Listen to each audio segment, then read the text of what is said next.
谢，哎，谢谢大家，谢谢，哎，好像刚才没有见到我一样。哎，很开心啊！今年不用比赛当老友了，做脱口秀真好哈，年纪轻轻就可以倚老卖老啊。我和付航今年迭代了去年的老友啊，去年的老友庞博横向调动为主持，去年的主持喜提毕业啊，脱口秀也搞降本增效了啊。老友的作用呢，其实就是稳住老观众，衬托新演员。托举他人，献祭自己，老友记嘛。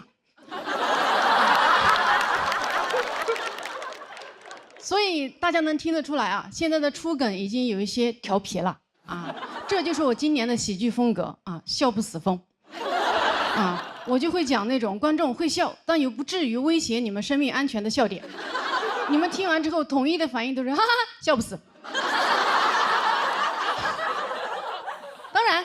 如果我这么控制还是太好笑的话，那就说明姜还是老的辣。要是真不好笑的话，那就说明姜乃是你们的辣。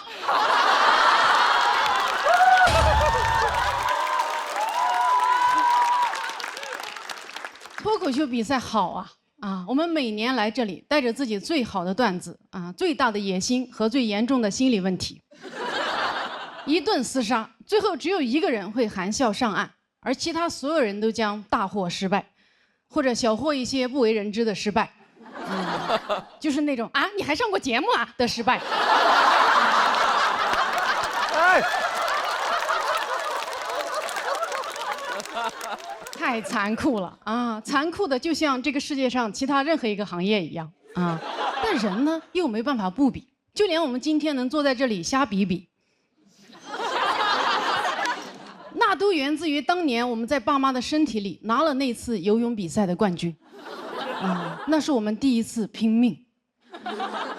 你当时游完了，上岸了，以为完事儿了，一抬头发现，哎，人生是铁人3万项，在羊水里的日子都是海选，一出生，恭喜你获得了参赛资格啊！我第一次接触到看看别人家孩子这句话，当时我只有1秒大。啊，我出生的体重5斤2两，隔壁床的孩子8斤4两。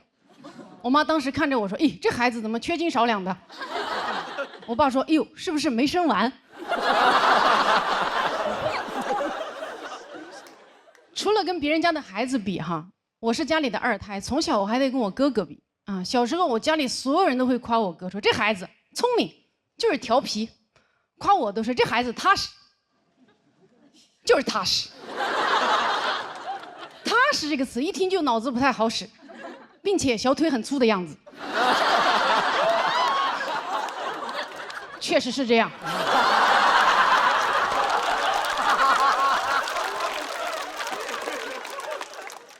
踏实这个词啊，从不单独出现啊。从小我就知道，踏实肯干懂事是我的核心竞争力。小时候上山砍柴，我哥非要不走路，他非要我奶奶背。我奶奶看着我，我说我不用背。我奶奶说小鹿真乖，比你哥懂事。于是我奶奶背着我哥，我背着柴。我好开心啊，我赢了啊！我既懂事又有柴。哎，我奶背人，我背柴，我哥好惨，人财两空，笑不死。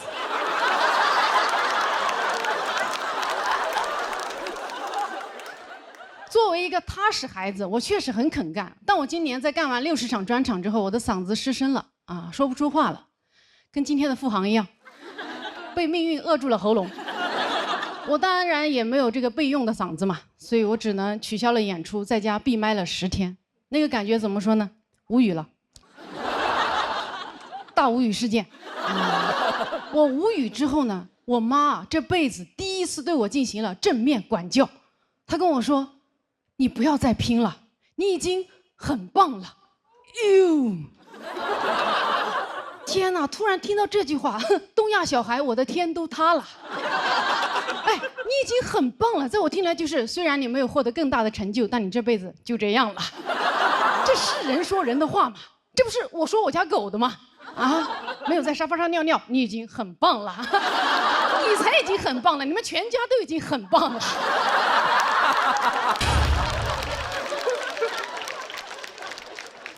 我这才哪到哪儿啊？哎，我妈吓得我都开始反省了。我想呀，到底是什么事情让我的父母突然放弃了我？是我哥突然出息了吗？也没有啊。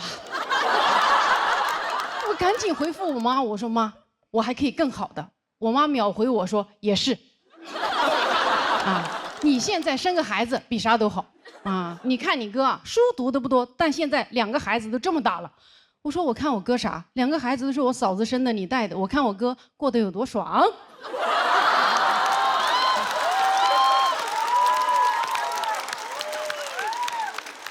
我妈说：“呀，这你跟你哥比啥？”哎，又不让比了。你发现啊，父母这个评判标准真的是说变就变。小时候跟你说好好读书比啥都强，现在跟你说生个孩子比啥都强。以前跟你说人这辈子得做点事儿出来，现在跟你说人这辈子得做个人出来。2个更好啊，3个最佳。我不是不想做人，我只是不喜欢别人教我做人啊。我现在确实也想生小孩了啊，但我想生小孩不是因为我觉得生个孩子比啥都好，而是我觉得生个孩子怀着孕来比段子，比啥都好。哎，你想一下，如果我能怀着孕来比赛，那简直是喜剧之王炸，对吧？比好了是带球过人，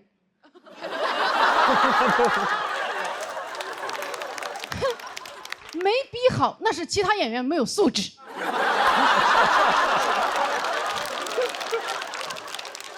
不给老弱病残孕让位啊！但是啊，我一直都没有怀孕啊，看来我的孩子不想为喜剧而生。我办的游泳比赛没有人下水啊！我现在突然意识到哈，怀孕本质上就是一场服从性测试，只有那种在娘胎里就想比的人才会出生，一出生就被比，所以叫 baby。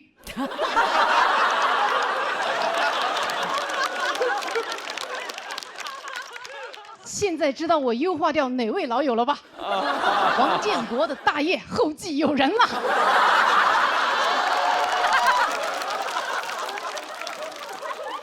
其实我今天想说的就是，生而为人，就说明你天生爱比啊，爱比不是病，想赢不丢人。你不是好胜心重了，你就是 DNA 动了啊！咱们爱比就多比啊，都别装不比哈，最烦装不比的人了。好，谢谢大家。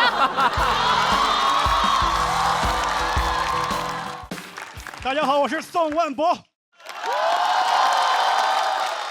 今年我的人生取得了重大突破，我找到了女朋友。我是在交友软件上找到的。说实话，一开始有点犹豫，因为我一个朋友跟我说不要用那玩意儿，上面男男女女都可乱了，不是啥正经地方，你别下载。我下载了。使用感受怎么说呢？就一个男生啊，一个男生，如果你不是特别帅的话，你是感受不到乱的。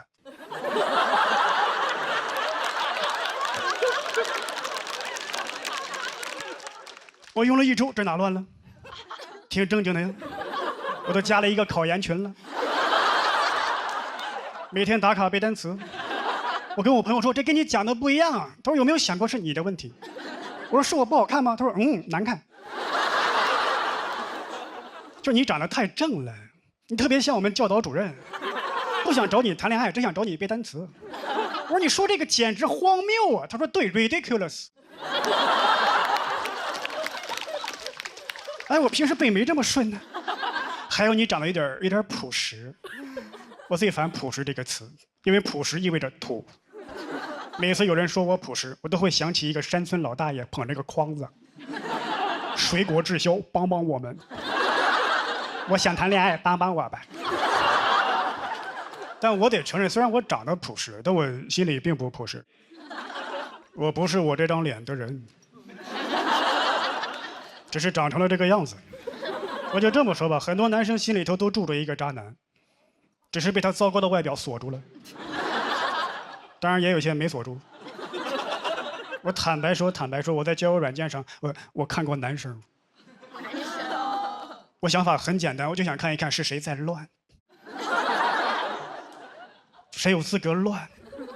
我印象最深的是一个20左右的男大学生，他照片就是一般是在卫生间的镜子里，拿着手机对着，另外一只手把 T 恤撩起来，塞自己嘴里。坦白说 ，T 恤我也有。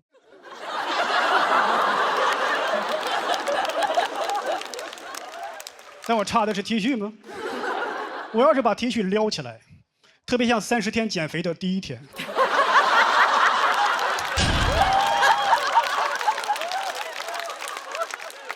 有些人会问，在交友软件上什么样的人会受到欢迎？长得帅的人。有什么疑问吗？长得帅的人在哪都受到欢迎。我当过帅哥。我不帅，但是我当过帅哥。我就是当过。就去年，我大姨来北京了，当时我还没有女朋友，她问我有对象了吗？我说没有，长这么帅没对象。这句话暖了我1整年。我6岁那年，她也这么夸过我，暖了我30年。去年到期了，又给我续上了。我衷心希望我大姨长命百岁。但我真正体会过帅哥待遇是20年前了。当时呢，我是一个转校生，高中嘛，而且20年前流行一部偶像剧叫《王子变青蛙》，有人说我像那个男主角明道，还有人说我像阮经天。像不代表帅，像2大帅哥却不帅，感觉像是集2大帅哥缺点于一身。但在我们学校传遍了，还有一个 slogan 说台湾省2大帅哥强势登陆河南。会有女生手牵手来看我，你能想象他们希望有多大，失望就有多大，一失望就会撒气儿。一般是练体育的女生打头阵，一脚把门踹开，那个像明道的人出来，我看一眼。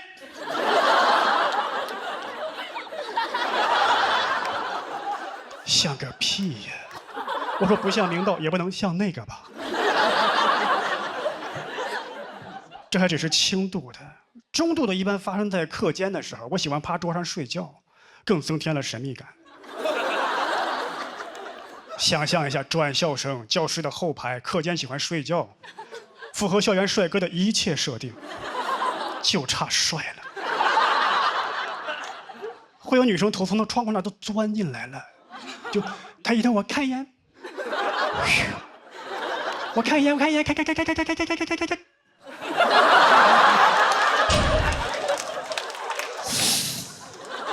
我谁把气门芯扒了？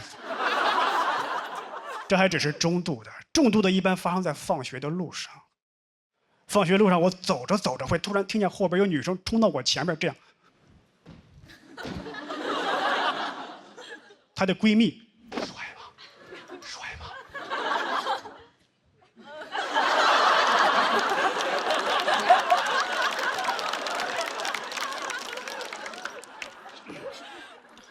关键是我招谁惹谁了。但我也不怪他们，不怪他们。我觉得要怪就怪那个第一个看完我失望回去那个女生。你失望的回去了，你也不告诉别人，感觉我被全校的女生都骂过了，对吧？她看完丑死了，一点都不帅，丑死了。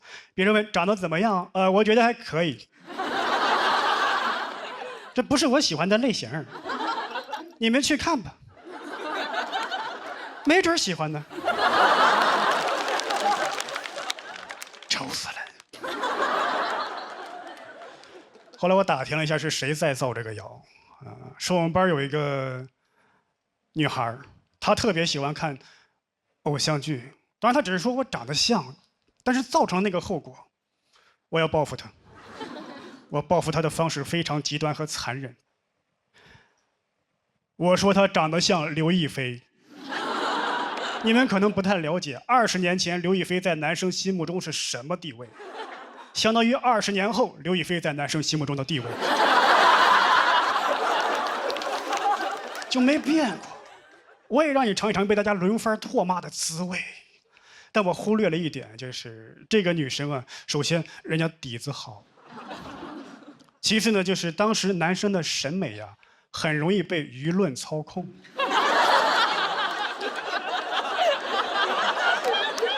看着看着自己信了，还真有点像哎。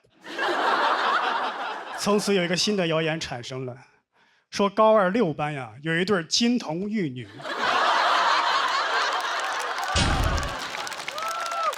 明道和刘亦菲，刘亦菲不错，明道有些 ridiculous。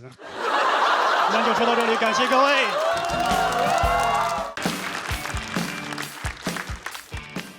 你们好，我叫徐指导。今年是我第一次参加节目。我来的时候选战队队长的时候，我选了一个我非常喜欢的演员当队长的第一志愿，就是刘洋教主。因为我很希望跟他能一起在那里并肩作战，并肩作战了15分钟，被打下去了。我本来想让队长好好领导我，我现在想办法捞块牌子捞队长啊。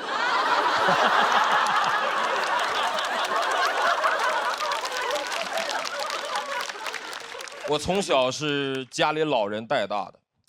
我对我的爷爷评价一直都挺高的，我觉得我的爷爷姑且可以称之为是个慈善家，就主要的这个慈善方向是这个缅北这一块就我的爷爷在被诈骗这一块就是天赋异禀，可以说是老天爷骗他饭吃，因为他身份太特殊了。我的爷爷是一个专攻于草书的书法家，名字叫徐德伦就如果你们真的好奇的话，就等下演完出你们可以去搜他。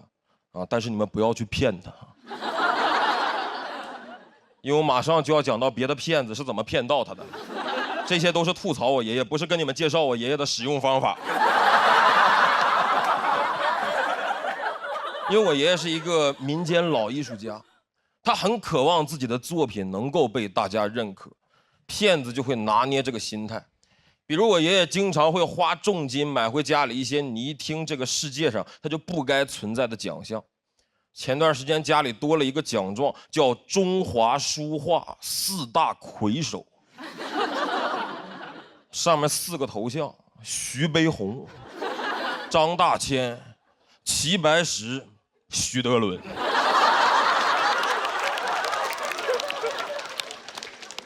4个头像。就1个彩色的。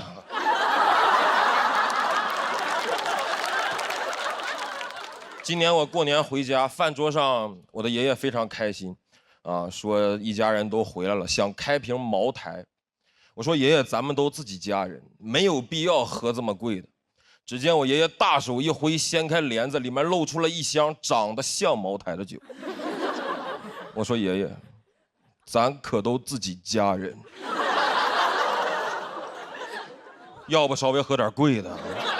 我爷爷拿出了其中1瓶假茅台，各位，我看了一眼那个假酒的包装，我就明白这个骗子有多么懂我爷爷。就那瓶假茅台的包装正面跟你们见过市面上的真茅台长得一模一样，完全正常。它的背面印刷着一整套的这个徐德伦草书作品。我说你俩啥时候联的名啊？我爷爷说刚开始合作。主要是人家对爷爷这个草书作品的认可，这1箱酒茅台12瓶，人家卖我328。不是这茅台2000块钱1瓶的酒，怎么印上德伦草书跟散白一个价了？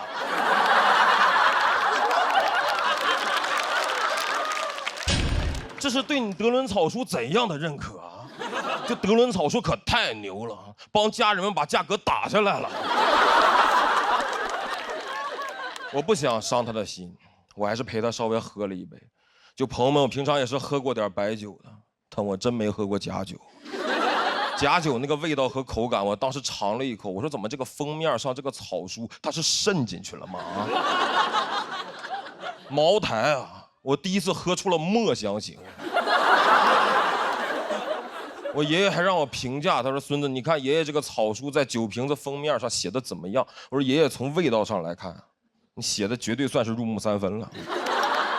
但是从内容上呢，我认为一个茅台品牌的酒啊，是不该允许你在上面写这个牧童遥指杏花村的。骗子是越来越猖獗。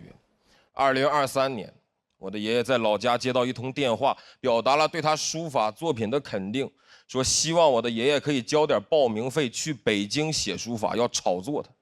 于是我的爷爷，一个退休30年、一辈子生活在辽宁省的一个传统东北体制内老干部，在自己84周岁那年，毅然决然决定北漂。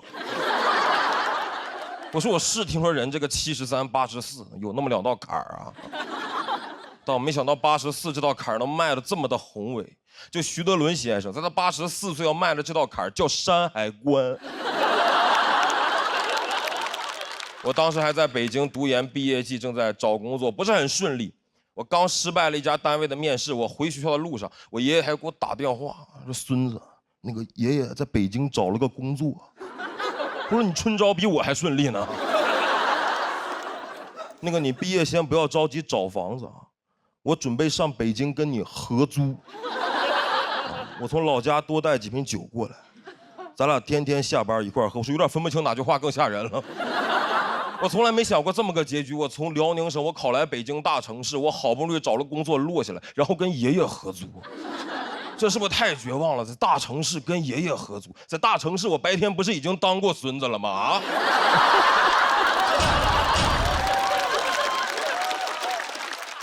跟爷爷合租，各位，你们有人跟爷爷合租过吗？你都没法跟你的合租室友拎着合租室友之间该立的合租规矩啊，用到爷爷身上太不合理了。你说那个爷爷啊，咱俩不能用同一个 WiFi 啊，咱俩上厕所得排队，还有最重要的，未经我允许，你不能私自带我奶奶过来过夜。但我尝试稍微理解了一下我的爷爷，其实老年人希望自己有价值。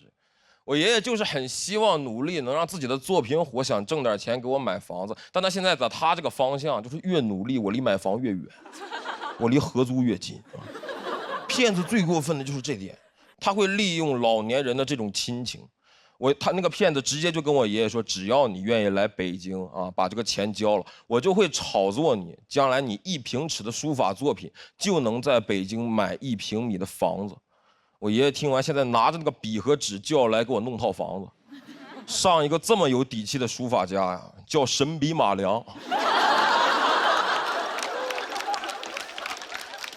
我说咱是不是太敢信了啊？1平尺好几万，你按他这个说法，我爷蹲地上在那写比印钞机都快。我爷就鲁迅笔下的老黄牛不过如此了，喝的是假酒，写的是真迹啊。你感觉宣纸想升值都该给我爷爷用，蔡伦造纸就是为了德伦用纸。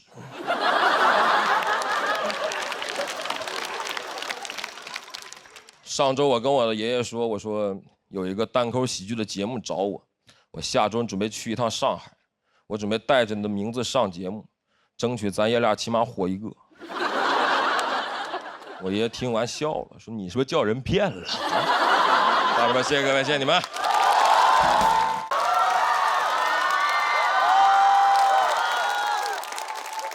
Hello， 大家好，我是徐阳宇。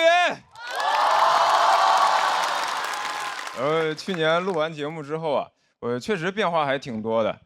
现在已经开始有亲戚找我办事儿了。我上个月突然接到一个电话，跟我说：“翔宇，你表哥被抓了。”我一问，说是因为我哥开店不小心收了一笔诈骗的赃款，要配合调查，现在被抓到了上海，联系不上。然后问我说：“翔宇，你看能不能找个人去看守所把你哥弄出来？”我听完直接懵了，我上哪儿找人去？我在上海认识的全是脱口秀演员，屁用没有，只会幽默。我要是问他们，你们有什么路子能去看守所吗？说咋的？你想去看守所演出啊？那你去不了，那里明星太多了，你咖位不够。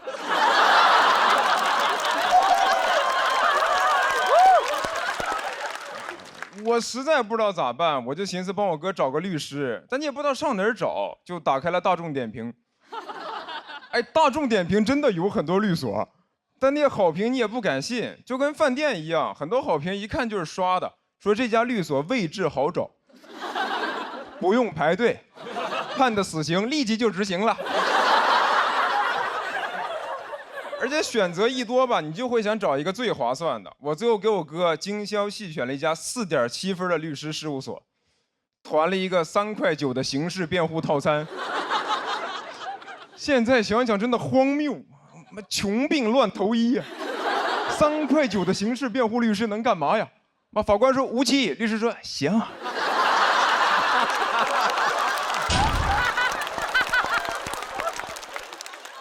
我哥在那儿，我到底犯什么罪了？贫穷。后来我哥当晚就放出来了，但这个事儿对我冲击特别大。就是我本来以为我能不用搞关系、找人情，靠自己就能生活下去，但其实我靠的就是啥事儿上网搜。你说亲戚问我翔宇，你在上海有人吗？我说我有人工智能，有问题找夸克，夸克 AI 超级框，啥都能回答，就是搜商高。亲戚说翔宇，你要不先搜搜怎么提高情商吧。其实从上大学开始，家里亲戚就会说，你出门在外，以后工作要靠人脉的，要多和那些比你厉害的人来往。但是比我厉害的人凭啥跟我来往？不都说人脉的本质是资源置换，人图我啥资源啊？图我网盘资源。我直接给爱奇艺 CEO 发私信，我有影视资源要跟你置换，我拉你进资源群，你让我进娱乐圈，感兴趣出来吃个饭，我还有海底捞大学生优惠。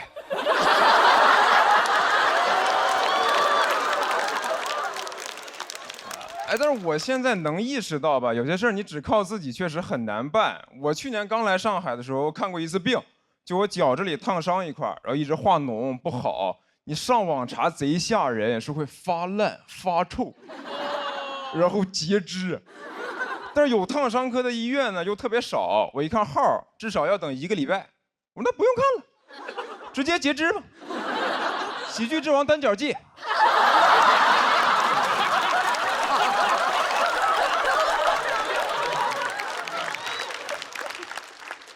然后我找了半天，发现唯一能挂到的就只有那个特需门诊。他的意思就是你不用排队了，但是同样的医生，你直接挂50，特需门诊1000。我说，哎，这怎么医院还有迪士尼速通卡呢？我要不还是排队吧。我就发现人在财力有限的情况下，你哪怕是看病，也会下意识考虑性价比，就真的要钱不要命。身体的事儿不着急，啊，不就是排队排到死吗？至少能玩上1个项目吧，啊，飞越太平间。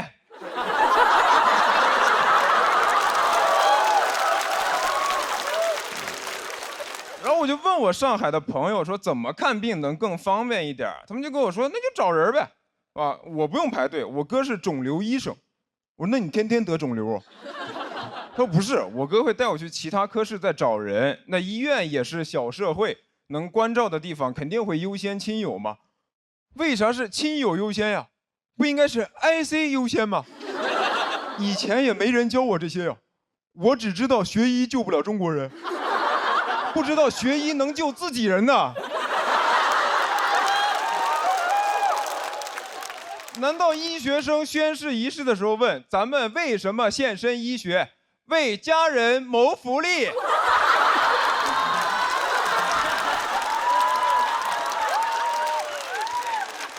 哎，我说实话，我也不怕你们笑话，就是我以前觉得我不想搞关系，是因为从哲学上讲啊，就是人想要公平，那我自己也得先做到吧。那这样我就算过得再差，但我至少是个好人吧。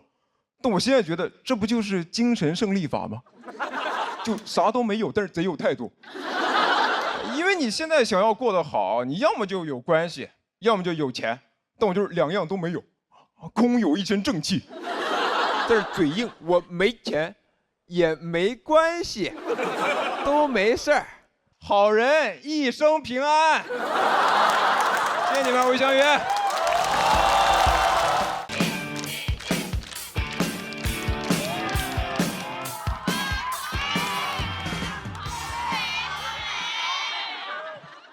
呀，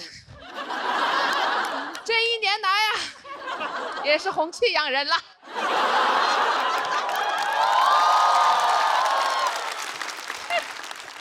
确实啊，今年又来了。我在去年的节目当中呢，就是表现出色。这个不是我我自己说的，是我问了 AI。去年我上完节目之后呢，好多人夸我，还有人跟我说什么女孩子是世界上最美好的生物，女孩子都香香软软。我个人不太喜欢这种说法啊，因为我觉得我们女孩子是各种各样的，为什么一定要香香软软的，对吧？对啊，我们又不是什么法式小面包。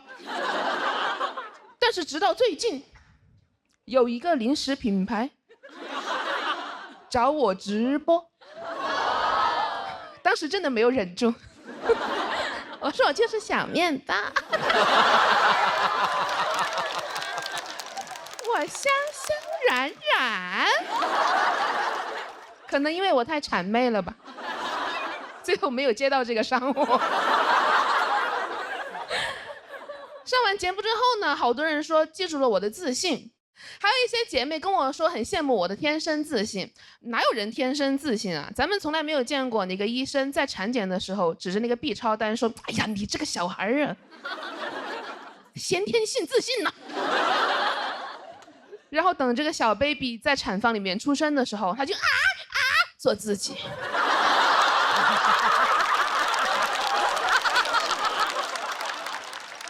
我是从小到大都很胖的，所以我不是天生自信，我就是天生胃口很好。哇，真的，我的胃口好到什么程度？当我第一次听说开胃这个概念的时候，大为震撼。我说啊，胃还有闭上的时候呢？你们还得叫他开门吗？你们怎么叫啊？你说喂。给胃叫生气了，胃说第一。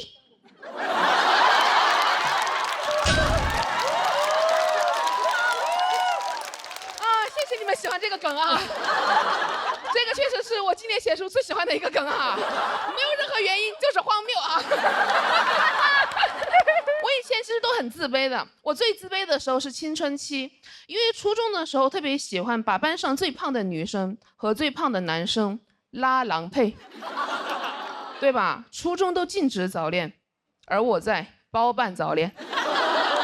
我跟那个男生啊都没有说过几句话，我们两个人不敢，因为我们但凡有一点互动，其他人就你看，真是天造地设的一大堆呀。真的，现在回想起来，我们两个人当时特别像那种被强制营业的 CP， 我跟他都想解绑。但粉丝们不同意。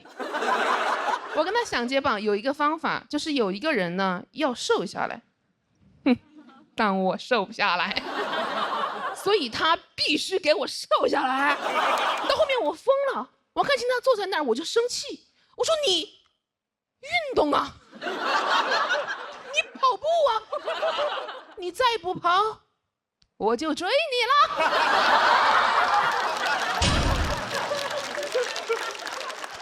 你不跑我就追你了。同学听到磕疯了，哇，他逃，他追，这一大堆，好，都懂啊，都是磕过 CP 的人。但这个说实话不是我当时最害怕的，我当时最害怕的是体检称体重。都懂啊，因为我每次我也站上那个体重秤啊，好多男生围过来起哄，那个场面万人空巷。那会儿就已经像女明星了，但其实那个体重秤更像女明星，我像她的保安，因为是我在。别看了，走，我们称老师不拍照。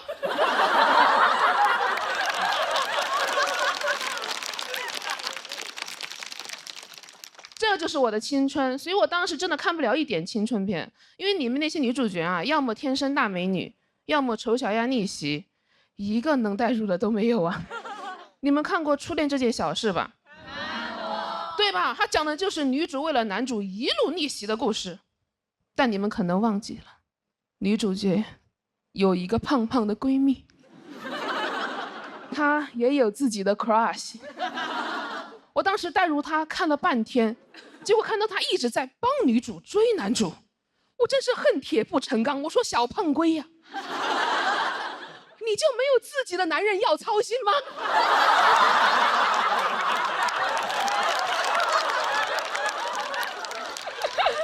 后来那个女主角啊，她不是丑小鸭逆袭变得很漂亮了吗？好多男生都很喜欢她，结果小胖龟还是黑黑土土的。我当时真的很生气，我说我们不是闺蜜吗？你美白不叫我，学化妆不叫我，哦，吃饭你倒是叫我了。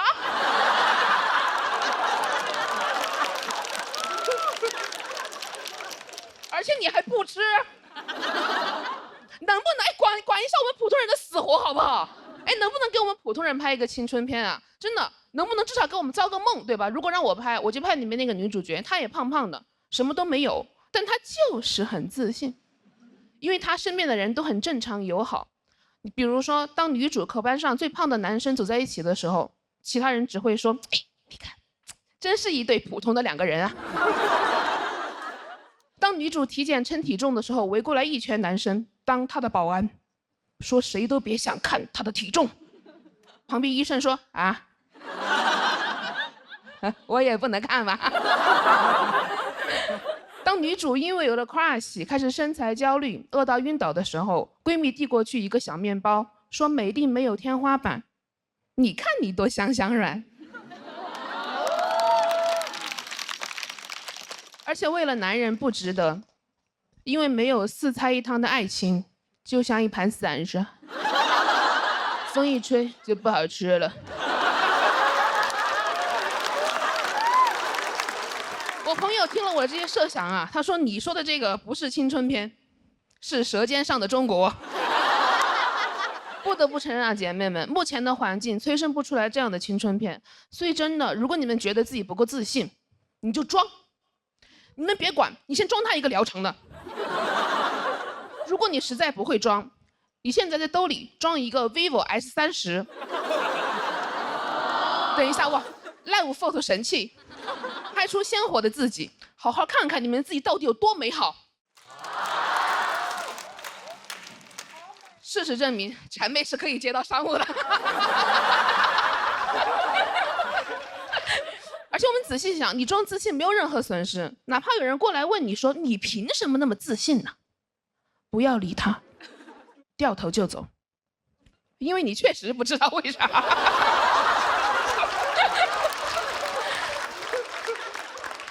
就像我也不知道以前为什么要自卑一样。谢谢你们。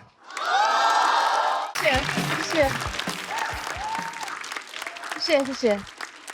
大家好，我叫小海。谢谢。我是一个兼职脱口秀演员，我现在业余时间还有一份全职工作。我在我们公司是总监。对。在公司基本就属于中层。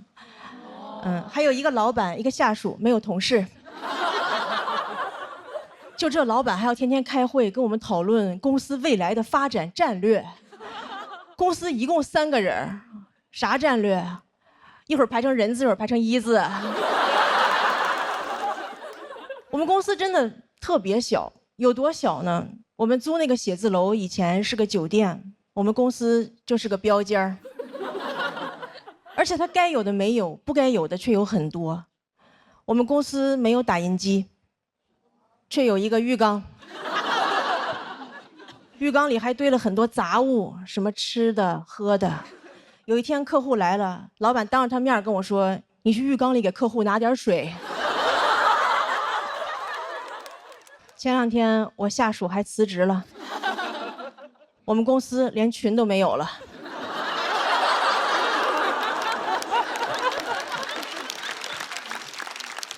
现在经常有人问我：“你说脱口秀不怕老板知道吗？”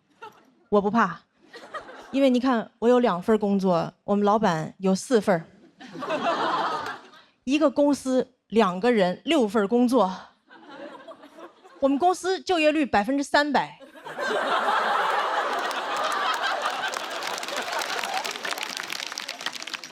你要想实现就业率100%，还得雇4个街溜子。我们公司就我一个全职员工嘛，前2天老板又雇了个兼职，是兼职 CEO。听说过吗？兼职 CEO。你们哪个公司 CEO 年薪是日结的？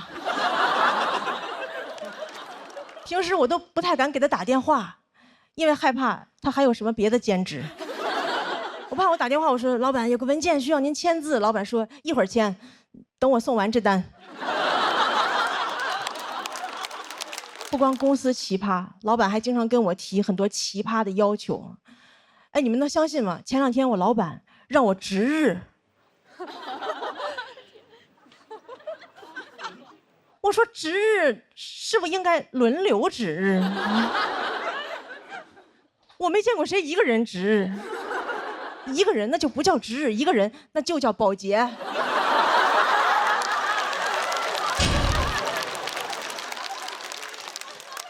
我现在都害怕，我以后去面试，人家问我有什么工作经验，我说打扫过标间儿。就经常跟我提很多奇葩的要求。前2天又跟我说，你以后每个月要读1本书。哎，你们发现没有？老板只有在这种没有用的事上跟你提的要求才特别清晰，正经工作上的事根本就说不清到底让你干啥。你看，每个月读1本书，非常清晰可量化，然后一到工作就跟你说，把这个弄一下，把这个弄一下啊。朋友们，你真的很难听到人类说一句话，主谓宾都不知道是啥。把这个弄一下，谁弄一下？把哪个弄一下？什么叫弄一下啊？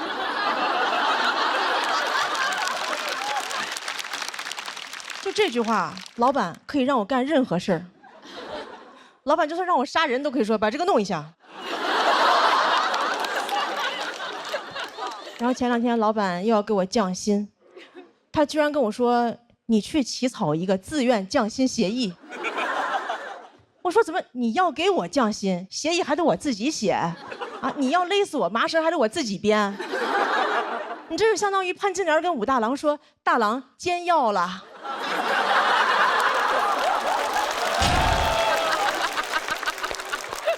而且什么叫自愿降薪啊？我可太愿意降薪了，我都是想找老板谈话。我说老板，我来公司这么久，也该给我降薪了吧？现在好几个猎头联系我，他们给的比你少多了。我可太愿意降薪了，我过生日许愿都是升职降薪。我看网上有人发帖又降薪了，我赶紧在下边接。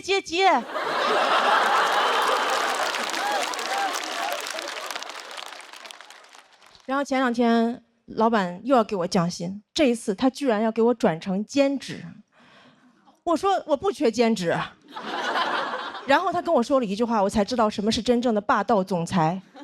他跟我说，虽然我给你转成了兼职，但我希望你不要有别的工作。我说怎么，您还要给共享单车上锁啊？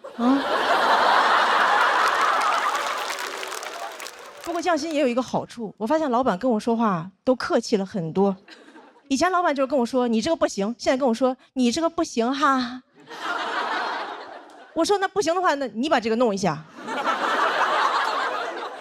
哎呀，但是我也没有其他的办法。老板给我降薪，我就只能把老板写成段子；老板给我降薪，我就给你们带来欢笑，这就是降本增效。谢谢大家，我是小海，谢谢大家。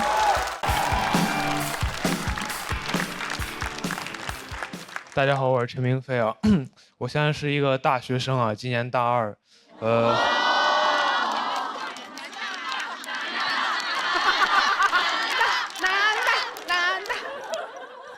现在心情怎么说呢？就是马上有期末考试了。我念的是中文系啊，我发现有时候我很难跟人解释说我们这个专业它究竟在学什么。就有一次我印象很深刻，我坐火车上学嘛，路上很无聊，有一个阿姨就说：“小伙子，你大学学什么的呀？”我说：“阿姨，我学中文的。”阿姨说：“那你学的挺快呀。”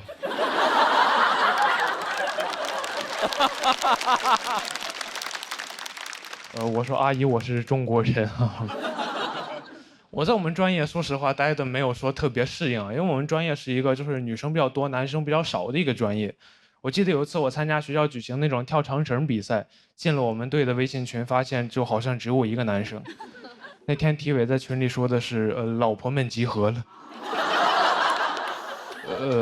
我说这儿还有一个人类呢。体委可能没反应过来啊，说别人都没意见，怎么就你有意见？但后来那天活动现场，他发现确实是有一个男生啊，所以那天我们夺冠之后，他发的朋友圈里就表现了对我的尊重。他说我和老婆们和陈明飞取得了冠军。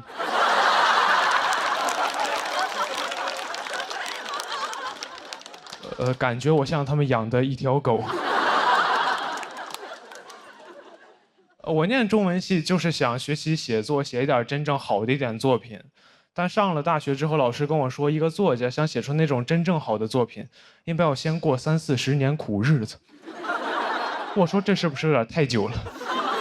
哎，你说我万一好不容易熬了20多年苦日子，然后突然死了，那我这辈子不全是苦日子吗？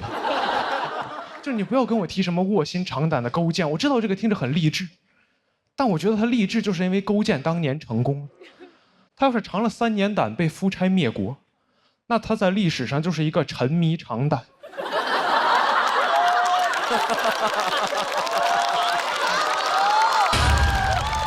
导致亡国的变态了。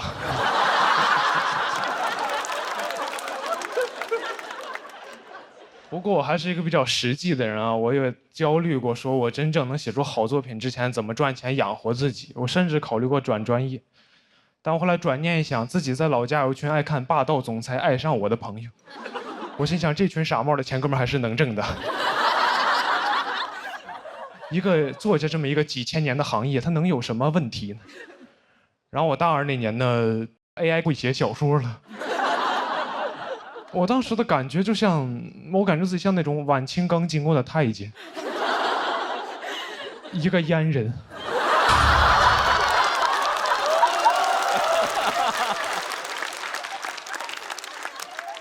就是我准备工作刚做完，发现行业消失了。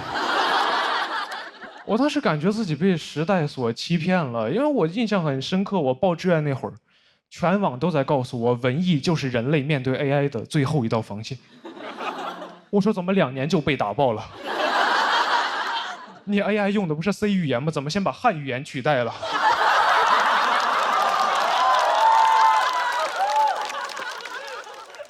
你这个 C 该不会是 Chinese 的意思吧？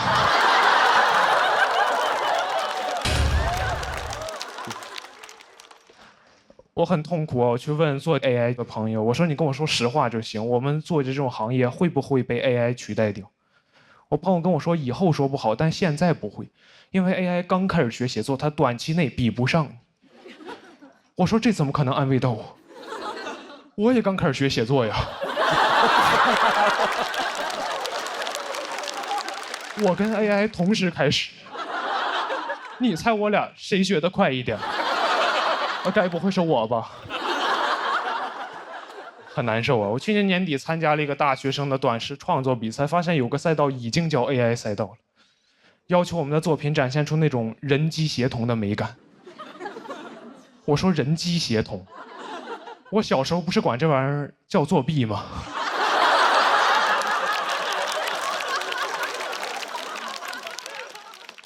我记得我小学那会儿看着有同学考试那会儿拿手机搜题，人机协同，轻轻松松拿高分。我辛辛苦苦做半天拿个中等的成绩，我都安慰自己，我说陈明飞没事，你现在累了一点，但你培养了能力，长大你比他们强。长大发现人机协同才是真正的能力，就感觉像另外一个版本的卧薪尝胆，就是勾践尝了3年胆，发现夫差让别人消灭了。人轻松了，苦白吃了，在历史上还是一个沉迷尝胆的变态。我当时就感觉相信了很多年的道德信仰就是崩塌了。我去听了我们学校一个 AI 应用伦理的讲座，那个讲座上老师就明确说了，你用 AI 帮你写小说、写文章、发杂志肯定是不对的。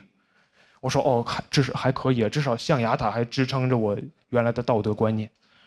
那天有一个提问环节，有个学生问老师：“我确实没有用 AI， 但很多周围同学都在用 AI， 我不用我不就比不过他们吗？我心想，老师这个人意志太不坚定了，你赶紧说他骂他，点醒他。老师说咱们先把后面的摄像机关一下。老师跟大家分享一点真东西呀。老师说这个 AI 刚开始发展没几年，很多相关规定都很灰色，所以老师觉得吧，只要没人管，你就随便用。我说什么？我拿你当教父，你跟我玩碟中谍？哎，那我刚刚辛辛苦苦那1个小时听的是什么东西呀？是用来解锁正文的广告吗？我那天明白了一个道理啊，我感觉就是伦理道德这个东西啊，它就很像摄像机，它能约束人性的丑恶，但也能关。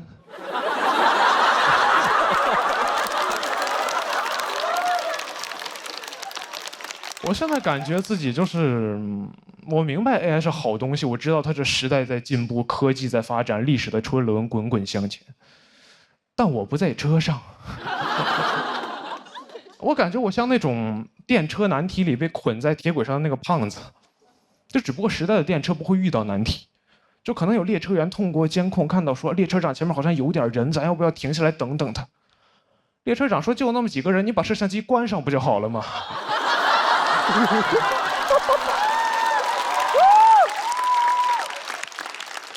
就看着那个车越开越近，我旁边的朋友就会问陈明飞：“咱们现在怎么办？”我说：“我自横刀向天笑，去留肝胆两昆仑。”他说：“那我先上车了。”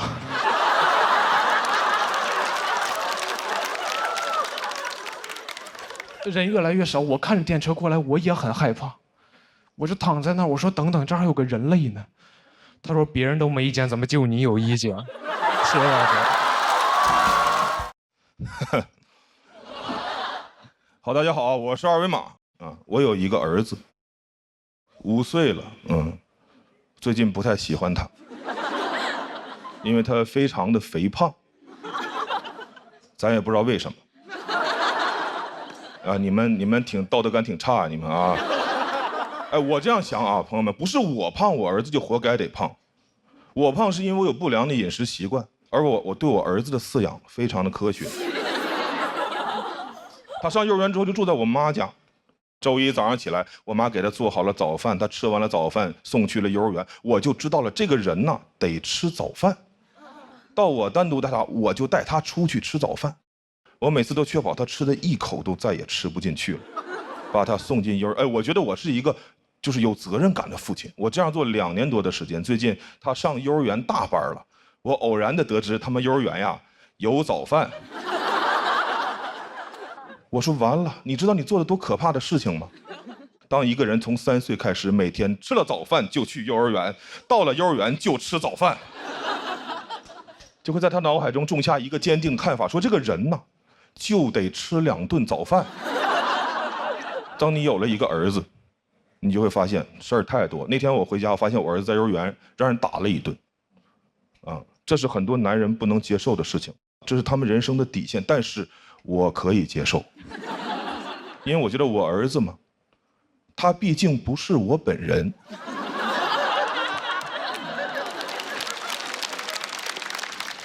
别人打我本人，那是我不能接受的事情。但打我的儿子，对我来说只不过是一个令我难以接受的事情。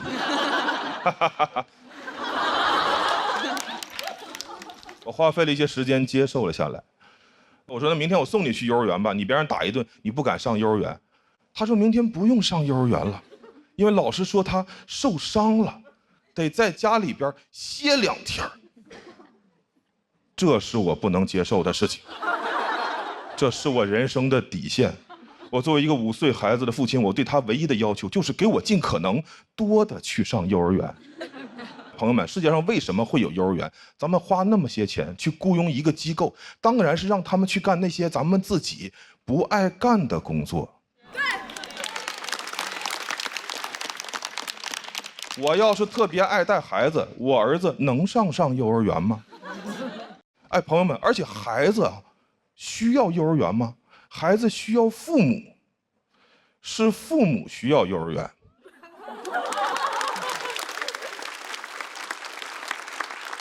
现在幼儿园太膨胀了，没事就给你打电话，来个电话说冯先生，您儿子在我们幼儿园有点流鼻涕了。我说那回家就不流了呀啊！哎，我想不通啊，幼儿园为什么会觉得我就急需一个流鼻涕的孩子呢？我要是能选择，我会让我儿子把他一辈子的鼻涕都给我留在幼儿园。晚上回家的时候，还给我一个鼻腔干燥的儿子。在其他的消费活动中，商户是不敢对咱们如此无礼的。我送一件衣服去干洗，他不可能洗吧洗吧给我打电话说冯先生，您这个衣服洗呀洗呀丢颗扣子，你快拿回去吧，再洗就没有扣子了啊！不可能，他得把我的扣子找到缝回衣服上，洗好了我拿家来，这是他们收的钱应该提供的服务。幼儿园也是一样，我理想中的情况是幼儿园给我打电话说冯先生，您儿子在我们幼儿园有点流鼻涕了。我说好，那如果我儿子下午的时候止住了鼻涕，他晚上就能回家。如果他下午没有止住，您就得给我一直带。幼儿园那边都麻爪了，说什么？您儿子流鼻涕流得很严重，我说我送去时候可不流啊。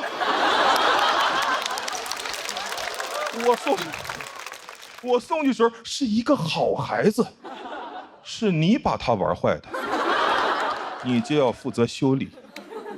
幼儿园那边还想狡辩，我直接就把电话一按，电话卡拿出来掰了，家里边房子一卖，让幼儿园再也无法得到我的音讯。园长这几年得带着我儿子求医问药，把他恢复正常了。同样的是，就同时间，我在我自己家小区楼下吃完了晚饭，拉着我女儿的手，饭后散步，会偶遇同小区的家长，他们会问我说：“哎，冯先生，您儿子呢？”我说：“我呀，没有这个东西。”谢谢大家，讲到这儿，谢谢大家，我是二维码。大家好，我叫贾德玉，我现在在读博。我在新加坡读博读了很多年，现在已经是第6年了。6年的时间全部投入在一个项目上，最后论文能不能发表也不知道，就感觉读博真的很像赌博。建议大家不要轻易去东南亚做任何事情，校园区域也是一种园区。我的专业是人工智能，就爱听这一声。人工智能和人的智能不一样，因为人工是 man-made， 而人是 woman-made。我妈妈不知道我每天在干什么，我就给她解释嘛。人工智能的其中一个方向是教人工智能学人，并且在一些场景下装人。说完我也觉得挺困惑的，我们人类不是可以直接造人吗？为什么还要先造一个人工智能，再让它装人？人造人不如人造人造人工人。我妈也不理解，她说你读博读了这么多年，就是为了造一个假人。你要是去造人，1年就出来了。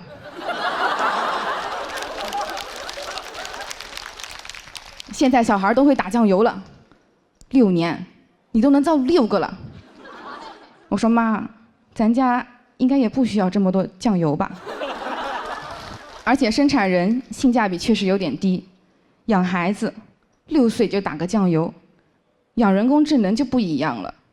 DeepSeek 1岁就能做逻辑推理，语数科技的机器人3岁就能上春晚，人工智能从出生那一刻起就可以为我打工赚钱了。反正也没有未成年人工智能保护法。我觉得我的想法这么奇怪，主要的责任在于我妈。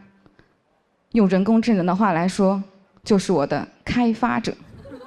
有人说我爸也有责任，我爸他只是提供了一点训练数据，而且他的训练数据里面还有许多脏数据。他一次提供几千万条、几百万条，有用的就1条。我们有一门课教人工智能，在这个课上，老师用人工智能布置作业，学生用人工智能写作业。老师知道之后，又开发了一个新的人工智能，检查学生的作业是不是人工智能代写的。那这个过程中，人类发挥了什么作用？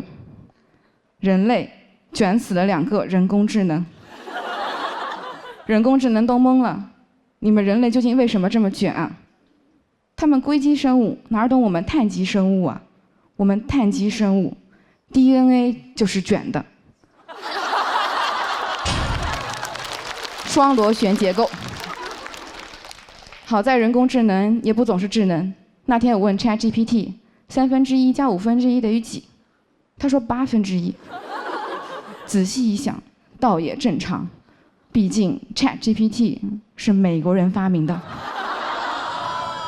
后来我也去问了 DeepSeek， 他每次都能答对。相比于 ChatGPT，DeepSeek 训练过程中多了一个强化学习的环节，就是让他去刷题，做对了加分，做错了扣分，他就学得很好。真是棍棒底下出 AI 呀！妥妥的东亚式 AI。虽然没有问过，但我感觉 DeepSeek 配得感应该不高吧。也不知道 ChatGPT 回家会不会挨骂呀？看看别人家的 AI， 再看看你，你现在不好好学习，以后怎么进爱奇艺这样的大公司啊？我把这个内容发给 DeepSeek， 问他建议，他说知识点太多，笑点太少。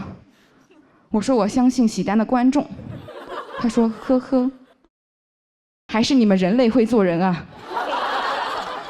我说那你来加点笑点吧，他就在我的文本中添加了一对括号，括号此处全场爆发了雷鸣般的掌声。谢谢大家，我是贾德玉。大家好，我是史岩我们家有一个小孩，就只有一个小孩。我跟我老公都是独生子女我们是有独生子女光荣证的人。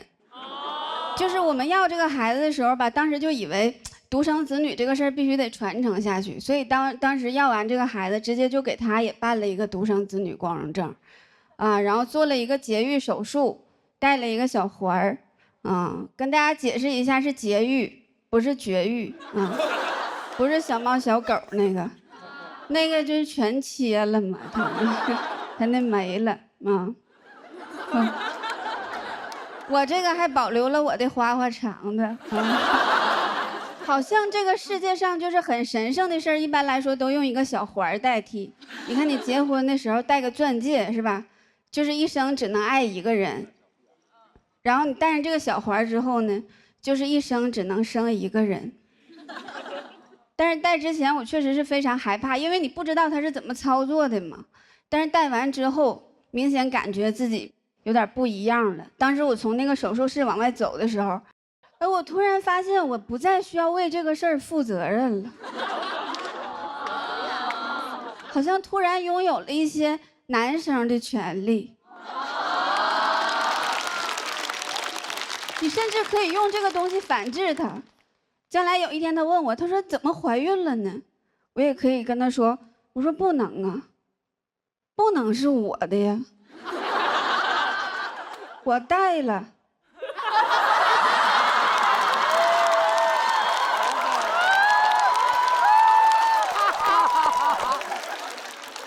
当时医生就跟我说，他说这个东西能管10多年但是戴上没2年就开放3胎了。然后婆婆就跟我说，她说赶紧生吧生3个，生3个光荣。我说妈，这把能定下来不上把我都熬硬了。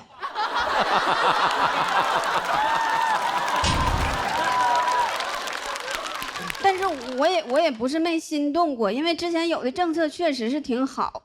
去年有一个银行推出了一个优惠，叫生育贷款，不知道你们听过没有？它啥意思呢？就是凡是生2个或者是3个孩子的家庭，它可以给你提供一些这个生活上的贷款。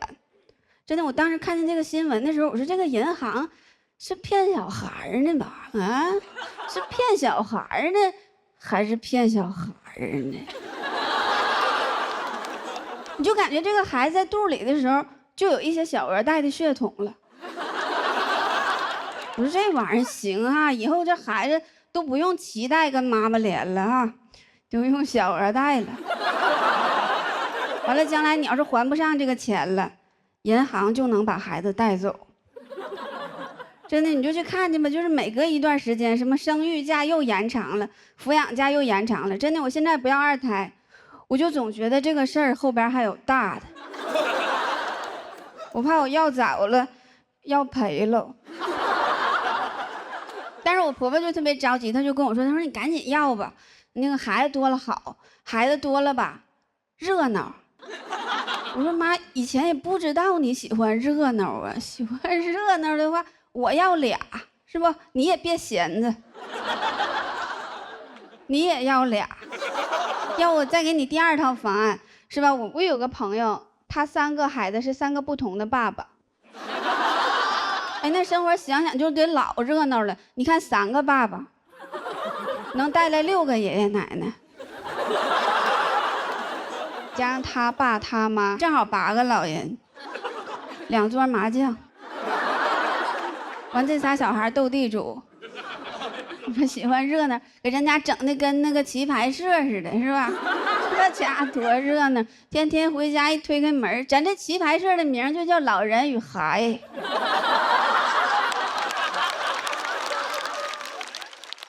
真的，反正我不知道别人，就对于我来说，你让2个人整3孩子，我就觉得压力实在是太大了。但是如果每一个孩子都能有一个他自己的爸爸的话，我就合计学习上我就不用太操心，是吧？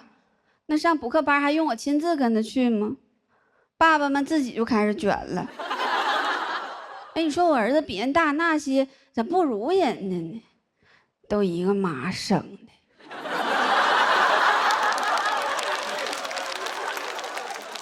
爹不行。反正就刚才都是闹玩的，就这个事儿，就是还是得看自己的情况。就1个也行，但是你觉得3个，你要是有精力照顾也挺好。反正我家里有一个，我是够呛了，现在都要命了。再来俩老公，我真照顾不过来了。反正真大岁数了，精力允许，法律也不允许了。讲到这儿吧，谢谢大家。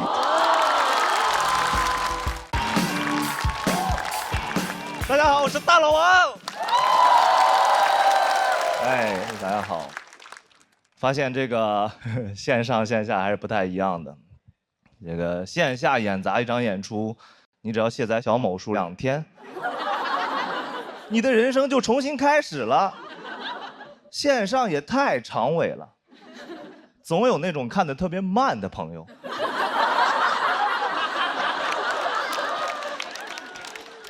有那种最近才看到第2期的，给我发私信，说大老王，你是最棒的。我说不是，付航是最棒的，我是第32棒。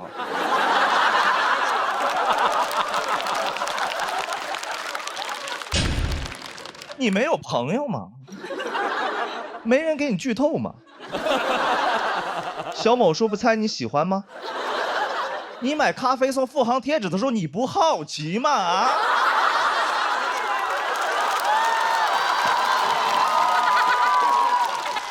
啊？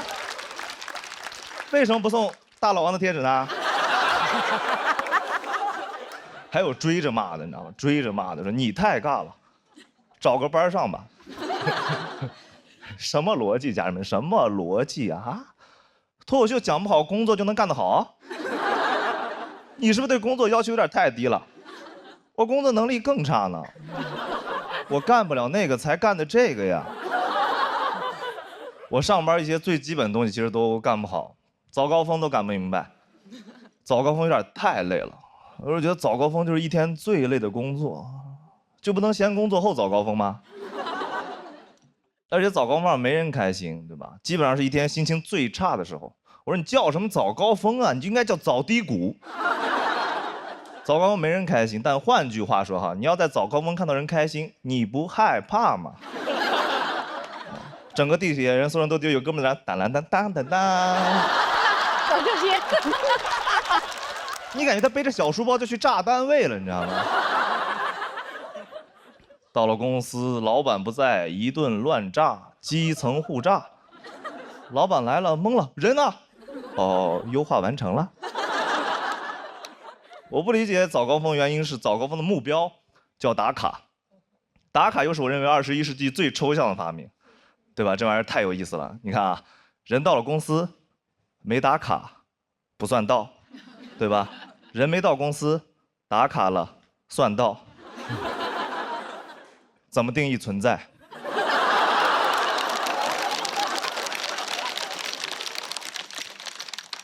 证明打卡就变成了一天最重要的事情。人就是活几个瞬间。我以前老板还跟我说过那种公司福利，说公司以后不打卡了，不打卡就更神奇了。不打卡你就不知道什么时候下班，不下班就没法定义什么叫加班，太妙了。忙了一天跟没来一样。我说，哎呦，老板你可真好，为了给我们取消加班，把下班取消了。我其实最不理解的，原来公司福利就是公司那种打车福利。我们原来公司7点下班，但是9点打车报销。附近所有公司都是9点打车报销，大家都卡点下班打车，然后就会出现一个盛况：如果你8点59打车的话，自己花钱，司机秒接单；如果你9点打车的话，就排队1小时，但是免费。这就是我每天忙了一天以后，要遇到那种最具体的问题，到底是省25块钱还是省3个小时？这是我每天遇到的最具体的快车难题。就这种情况，还有人说公司福利好。我有个朋友在字节上班，天天给我炫耀字节，天天挂嘴边字节。他主要炫耀他们公司有个福利，就是房补，就是租房补贴，住在公司30分钟以内，1个月给1500，很好。但我觉得没必要天天挂嘴边字，我公司有房补。我说这玩意儿是挺好，但这玩意儿有这么厉害吗？你知道以前长工住地主家都免费吗？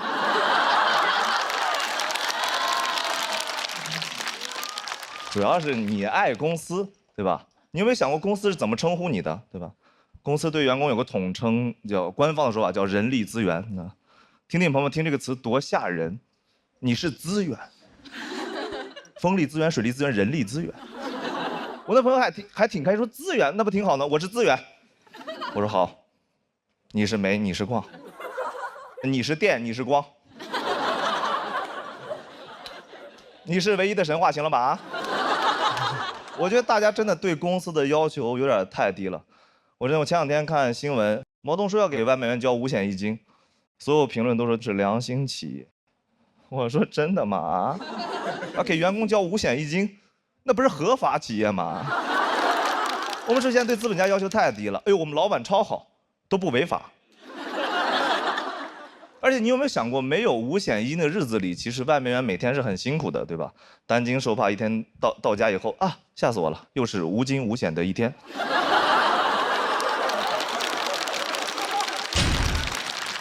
朋友们，我聊这些是因为我不上班，你能理解吧？我站着说话不腰疼，好吧？别听进去的，明天上班就疯了啊！大家不要上。别整好吧，不要。我能说这些是因为我从那里面出来了，我可以说这些。我在公司的话，能晚到半小时，我是一定会晚到半小时的，我是一定的。如果能有1500的房补，我是必须到手的。这就是我的英雄主义。这是我认为我的英雄主义，就是每个普通人的英雄主义，就是在你加班到每个普通人英雄主义，就是在你加班，就是在你熬夜加班到晚上9点以后，依然选择等公司打车下班。谢谢大家。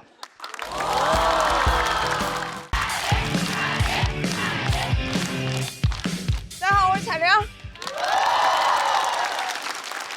我是一个网红，但我发现网红现在不是一个好词儿，不信咱试试啊。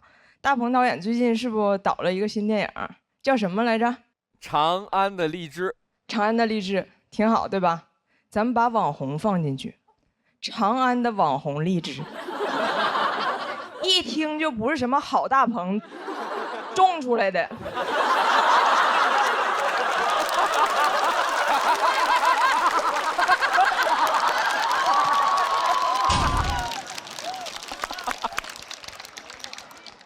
但是我就是一个网红，所以每次我参加活动，主持人介绍我的时候，就会非常煞费苦心。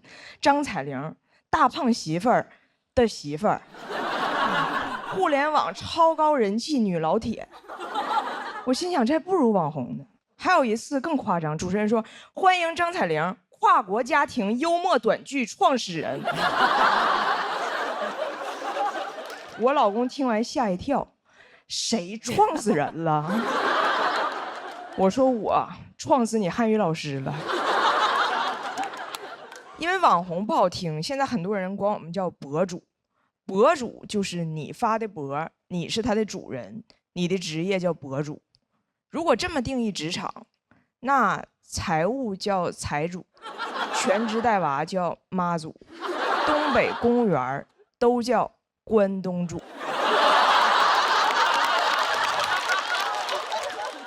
作为短视频博主，收获了非常多的点赞，所以现在很多人问我，彩玲短视频到底有没有流量密码？我今天说句掏心窝子的话啊，你别想那些歪门邪道，你就踏踏实实沉下心来，嫁个精神病。我妈第一次刷我视频，看还有这么多赞，非常不理解，她说咱国家年轻人是不是精神压力大呀？怎么专挑着精神病当网红呢？我说有的国家精神压力更大，还选精神病当总统呢。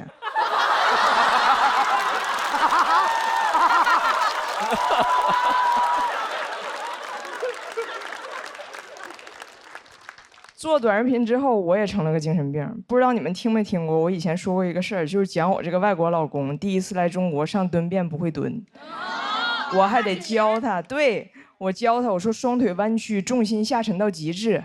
他一个努力跪下了，然后怕弄脏，把衣服一件件都脱了挂门上了。看着他这厕所上的一丝不挂啊，这要搁以前我早发火了，现在我想早发早火了。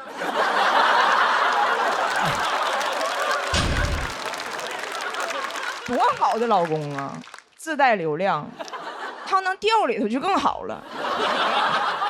每次我发我这个外国老公干了什么傻事儿，流量就很好，这感觉太让人上瘾了。我每天就刷那个点赞，除了赞我啥都看不见，看见赞我就兴奋，我成了一匹赞狼。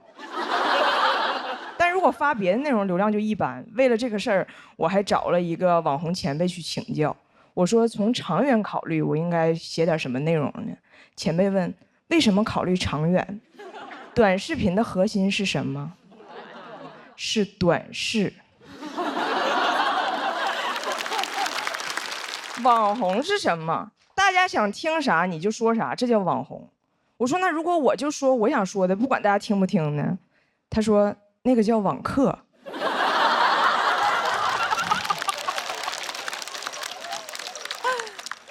前辈说网红的优点就是流量大，号说火就火；网红的缺点是寿命短，号说封就封。哎，听完他那番话，每次我听到那个卫生巾广告，我都感觉非常恐惧。不管流量多大，都能瞬间消失。我流量最好的一条视频是讲我的儿子，他叫张拿铁，啊，他作为一个混血宝宝，居然不会说英语，还被双语幼儿园给拒收了。这个视频让我涨了很多新粉儿。我正乐呢，前不久张拿铁突然开始说英语了，塌房了。祸不单行，茅房传喜讯，我老公会蹲了。听着儿子英语发音准确无误，看着老公在厕所蹲得稳如泰山，我心想这日子没法过了。哎，你们这么正常，我发啥呀？是你们自我成长的时候吗？你说一个好好的外国小孩，怎么还说上外国话了呢？我这个号起号就是靠老天爷赐我精神病，现在流量来了，精神病怎么还擅自痊愈了呢？我觉得王菲春晚那首歌就是给我唱的，世界赠予我，也赠予我，赠我一场病，汉全域姚风铃，他俩全域谁疯了？铃。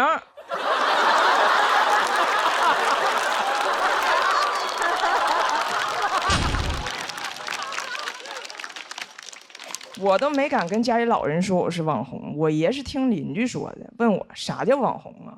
我说这么解释吧，电视上给你演的叫明星，手机上给你演的叫网红。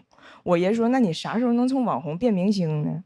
我老公说，现在呀，投屏。哎呀，每个网红都想被人记住，也都想向家里人证明自己是可以被人记住的。所以第二天我爷去沈阳看病，我就非要跟着。我说爷，一会儿上火车你就能看到，网红跟明星一样，有很多人认识我，非常的风光。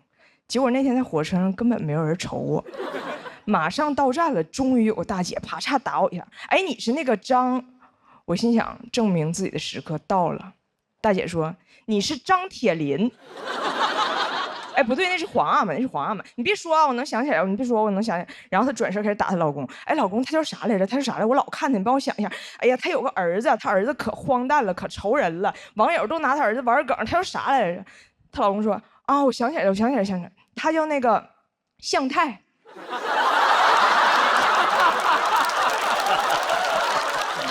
我是彩玲，谢谢大家。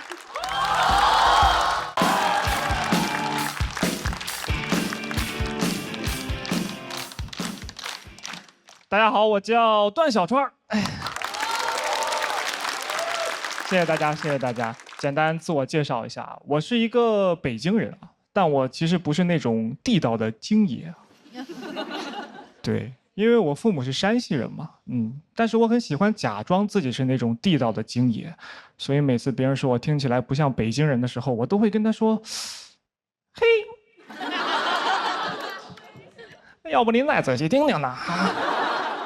所以一直以来，我不太确定自己到底算是一个新北京人，还其实是一个真山西人啊。那天就跟朋友聊，他就跟我说：“小川，你是更喜欢吃北京菜，还是更喜欢吃山西菜？你更喜欢吃哪儿的菜，你就可以更理直气壮地说你是哪里人的。”我说：“我都不喜欢吃，我从小呢就只喜欢吃鸡翅。”他说：“那你是个新奥尔良人呐。”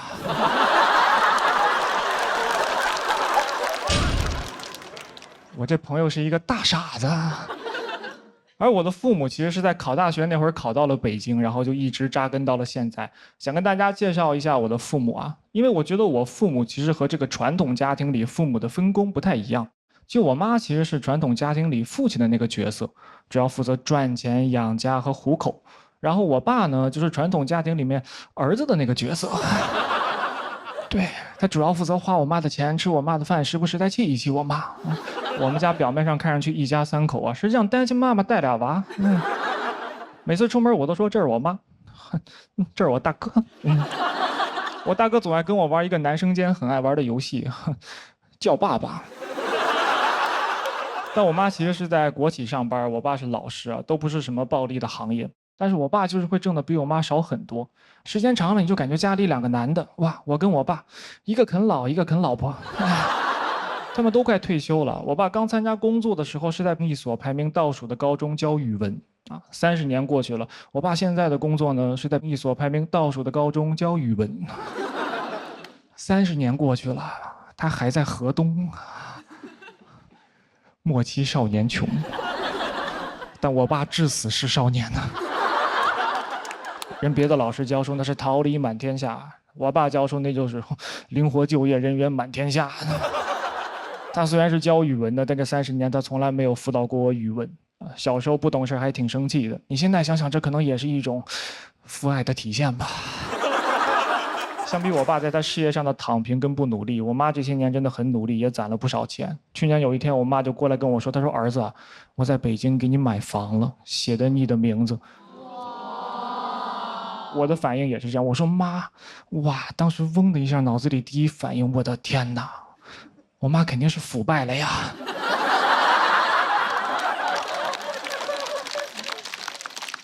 你在国企上班，哪来的钱在北京买房呢？啊，咱们国家现在反腐反这么严，哇，怪不得写我名字呢。我说要不还是写我大哥名字吧，我的人生才刚刚开始。我很担心这个房子的来历，我就旁敲侧击地问我妈，我说妈，咱家那房子他买的干净吗？我妈说啥呢，儿子，我这个找大师算过了，那片地特别干净啊。我说妈，我问的不是家里面的风水，我问的是家里的流水啊。然后我妈跟我解释，她其实是在2010年那会儿，管银行贷了100多万买了一套房子，前几年涨到700多给卖掉了，才买了这个新房子。我听完以后也大为震惊，我说妈哇，你当年眼光这么好，怎么看上我爸的呢？我妈说嗨，投资嘛都有看走眼的时候呢。所以我很感谢我妈。大家常说父爱如山嘛，但我真的觉得在很多家庭里面，母亲才是那座真正的高山。我真的很感谢我妈，让我在北京拥有了一个可以遮风避雨的地方。我现在甚至心态都发生了一些变化，你们知道吗？我之前一直觉得我可能就只是一个出生在北京的普通孩子哈，现在有了房之后，我觉得我就是一普通的我们北京孩子呀。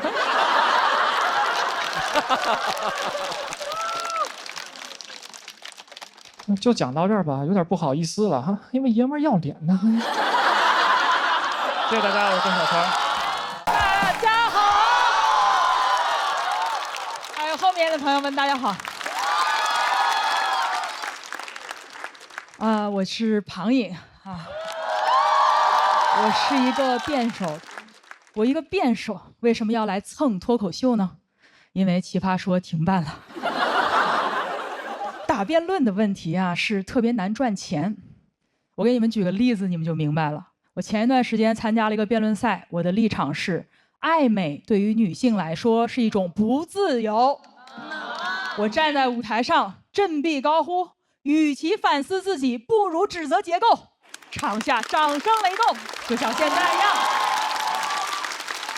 然后我就接不到美妆广告了。所以今天我借着脱口秀的舞台问一句：我现在爱美还来得及吗？而且我觉得吧，辩论的商业模式有问题。你看人家脱口秀多红火，又有线下的演出，又有这个进大剧场。我觉得辩论应该跟脱口秀多学习。所以呢，我就去问我的朋友，我说：哎，下班之后要不要跟我去大剧场看辩论呀？然后我朋友就跟我说：你看我像苏格拉底吗？我上了1天班了，什么正方对反方对，在我心里只有甲方对。就我辩论有了一点名气之后呢，我爸的那些狐朋狗友就开始在他耳边说3道4。我要是有闺女啊，我才不让她去打辩论，咄咄逼人，抛头露面，会嫁不出去。我说那好办啊，我娶一个进来不就得了吗？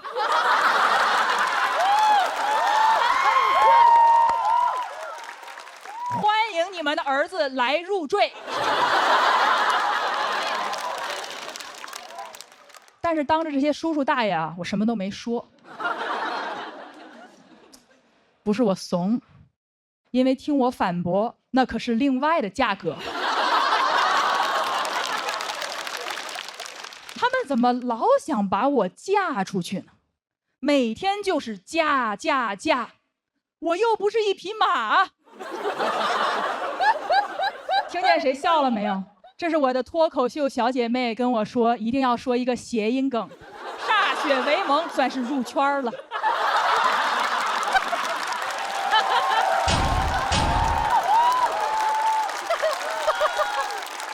干得好！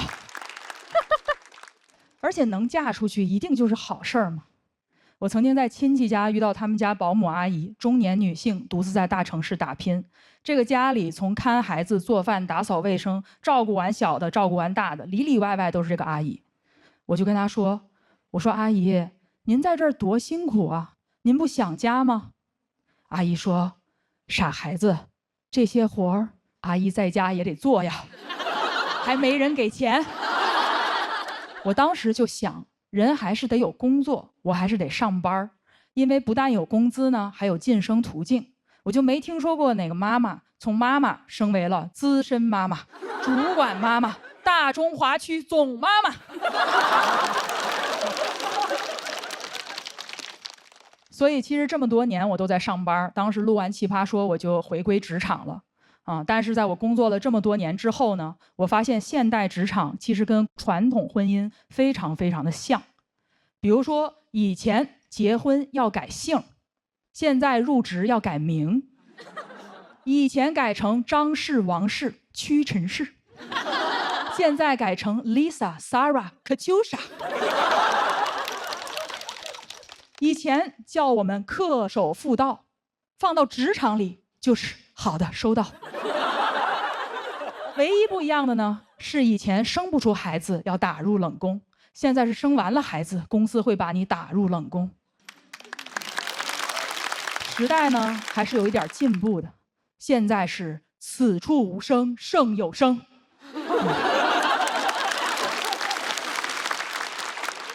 以前媒婆找的是生育价值，现在 HR 找的是剩余价值。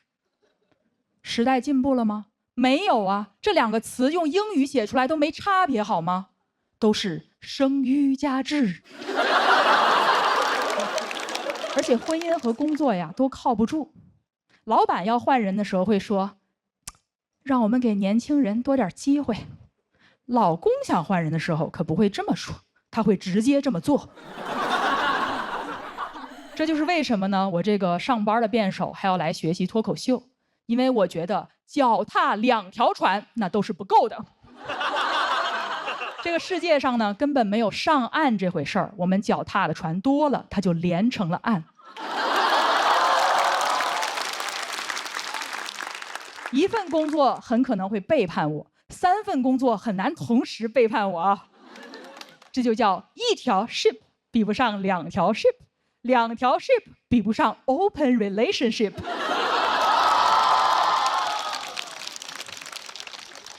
女人不能总围着老公和工作转，因为那叫公转。我现在专注自转。我想吃饭啊，现在我都不上桌，我就端个碗自转。我看到哪个桌上有饭呢，我就转到哪桌去吃。我今天吃到了脱口秀这碗饭，我觉得很好吃，希望大家多多支持我，让我多吃几口。谢谢大家。